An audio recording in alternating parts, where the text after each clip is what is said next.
Hey everyone, I want to walk you through an evaluation to give you some idea of what it is you're trying to accomplish with your own painting. So here we're looking at a Mannerist painting, Madonna with the long neck, and Mannerism was a type of um, art style that took place during the Renaissance. So this is just a detail from the painting. You'll see the whole painting in a moment. So here's the whole painting. And you see here I have the information about the painting itself. You've done this already. So in your essay, you'll have a paragraph after your introduction that tells, gives a description, a physical description of the painting. Then you'll have a background paragraph. This will be a paragraph that explains what your art form is. So in this case, I have a source, the Macmillan Encyclopedia, and it explains that Mannerism developed during the Renaissance between 1520 and 1600 in Italy, and just in general what it is. All right, so we'll talk more about that background paragraph later. Let's move on to the evaluation. Your task is to figure out, how do I know, when I'm standing in front of this painting at a museum, how do I know that this painting is an example of Mannerist art and not pop art or surrealism or post-impressionism? How do I know it's Mannerist? Well, your task is to find out what are the characteristics of Mannerism. So there are lots of them, but I've just chosen three. The features and limbs of people are really elongated. The background of the painting is very atmospheric, and sometimes there's a natural distortion of the bodies in the paintings. All right, so I would probably put 1 and 3 together, wouldn't you think? They kind of go together, so I might put those in two paragraphs next to each other and put this one first or last. Those are the kind of things you can play with.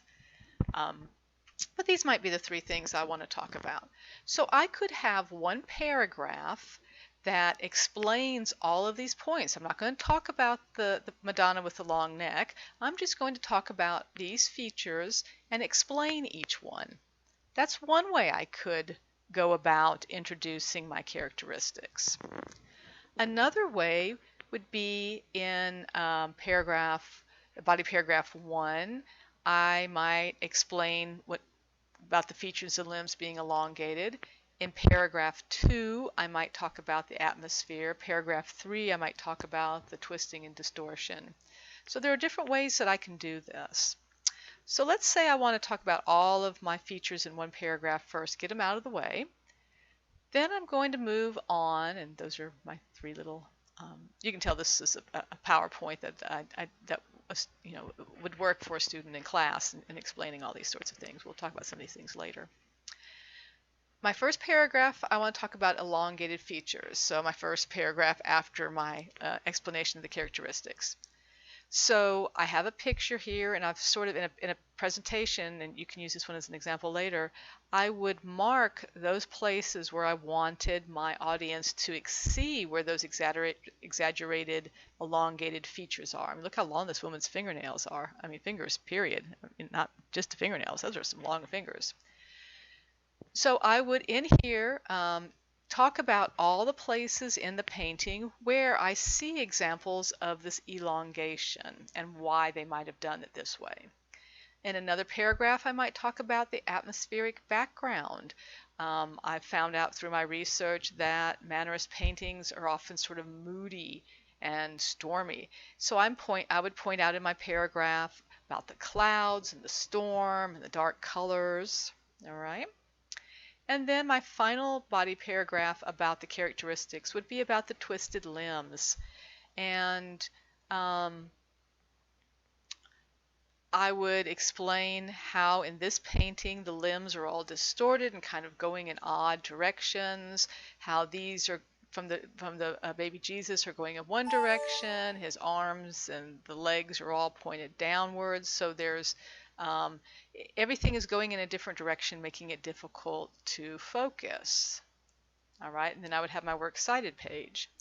Another way I could organize this is to skip this paragraph, the characteristics of Mannerism, But in each paragraph, before I start talking about my particular painting, I would explain what do I mean by elongated features, and then I would point out the details from the painting.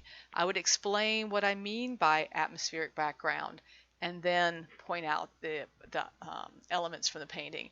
And what do I mean by twisted limbs, and then I would point out the elements. So you can do it either way. But this is basically what evaluation is. What are the characteristics of mannerism? How do I see or not see these characteristics in the painting that I have selected? And that's all there is to it. You will do a lot of assignments like this in college in different kinds of tasks, different kinds of classes.